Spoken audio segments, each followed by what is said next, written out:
चेहरे का रंग जो होता है वो अचानक काला क्यों होता है, और इसका मैं आसान सा हल यानी कि टोटका आपसे शेयर करता हूँ आज।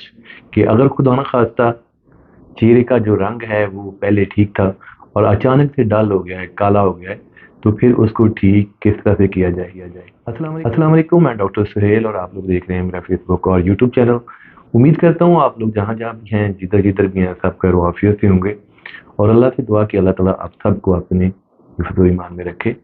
तो आज का जो व्लॉग है इसके दो पोर्शन है, आपने पूरा व्लॉग देखना है। पहला पोर्शन है कि चेहरे का रंग अचानक काला क्यों होता है, यानी कि इस क्यों के पीछे जो वजूहत हैं वो हम लोग जानते हैं। और दूसरे पोर्शन के अंदर हम लोग बात करते हैं कि अगर खुदा ना खास्ता इस तरह की प्रॉब्लम शुरू हो जाए तो फिर हमें क्या करना चाहिए। क्योंकि बहुत सारे बच्चे इसी प्रॉब्लम को लेकर के बहुत ज़्यादा परेशान हैं, मुझे लिखते रहते हैं। मैं भी उनकी परेशानी देखता रहता हूँ, मुझे उनकी परेशानी का आइडिया भी हो रहा होता है। तो खुदा ना खास्ता ये कोई बड़ी प्रॉब्लम नहीं होती, बस ये एक आर्जी प्रॉब्लम होती है जो कि आपके लाइफ स्टाइल की वजह से, आपका जो शेड्यूल होता है खाने पीने का उसकी वजह से, और आपकी जो ज़ुबान का टेस्ट होता है उसकी वजह से ये जो चीज़ें होती हैं ये शुरू होती हैं। ख़ासकर जैसा कि ज़ुबान का टेस्ट, आजकल के जो बच्चे हैं वो फास्ट फूड जो है वो बहुत ज़्यादा इस्तेमाल करते हैं। कुछ ड्रिंक्स इस तरह की हैं जिनका वो बहुत ज़्यादा इस्तेमाल करते हैं। लाइफ़स्टाइल कुछ इस तरह का है कि खाते हैं और खाते साथ ही सो जाते हैं।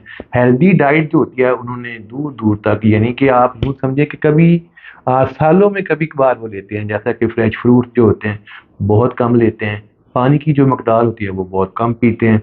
और ज़्यादा फ्राई चीज़ें जो होती हैं ये उनकी खुराक का एक बहुत बड़ा हिस्सा होता है। तो ये सारी वो वाली चीज़ें होती हैं जो डायरेक्ट आपके जिगर की सेहत के ऊपर जाके असरअंदाज होती हैं।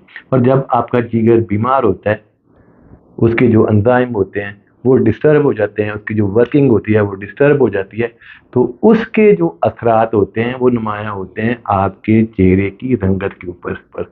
तो ये तो था बच्चा लोग पहला पोर्शन। अब हम चलते हैं दूसरे पोर्शन पे कि अब ये वाली प्रॉब्लम को आपने मैनेज किस तरह से करना है, यानी कि ठीक आप लोगों ने किस तरह से करना है। तो बच्चा लोग सबसे पहले तो जिन चीज़ों का मैंने अभी ज़िक्र किया, आपके लाइफ़स्टाइल के हवाले से, आपकी ज़ुबान के टेस्ट के हवाले से, बाकी जो दीगर चीज़ें हैं, ये तो आपने खुद ही हैंडल करनी है। और जो टोटका है वो आप नोट कर लें। सिंपली आपने करना ये है कि सिर्फ़ 15 से 20 दिन आपने ये टोटका इस्तेमाल करना है, इंशाअल्लाह ताला आपकी ये वाली प्रॉब्लम फ़ौरन से ठीक हो जानी है। तो काली किशमिश होती है ना, ये पंसारी की दुकान पे आपको बड़े आराम से मिल सकती है। तो आपने तकरीबन कोई 500 ग्राम आपने ये वाली लेनी है। करना कुछ इस तरह से है कि 20 ग्राम डेली आपने रात को 1 गिलास पानी में भिगो के इसको आपने रख देना है।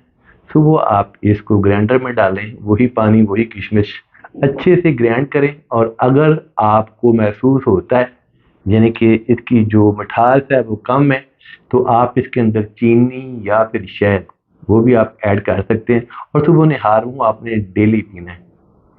तकरीबन कोई 3 हफ्ते का जो इसका इस्तेमाल होगा, आपकी ये वाली प्रॉब्लम जो है इसको वो सॉल्व कर देगा। तो अपना रखिएगा ढेरों ख्याल और अपने इस वाले चैनल का भी। और अगर आप मेरी वीडियो में पहली बार आए हैं तो मैं यही कहूँगा कि चैनल को कर लें सब्सक्राइब और साथ दिए हुए मोटिवेशन बेल को कर लें प्रेस, ताकि जो भी टोटका रेमेडी या कोई भी टॉपिक मैं आपसे डिस्कस करूँ तो फौरन से पहले आप तक पहुँचे। दें इजाज़त। अल्लाह हाफ़िज़।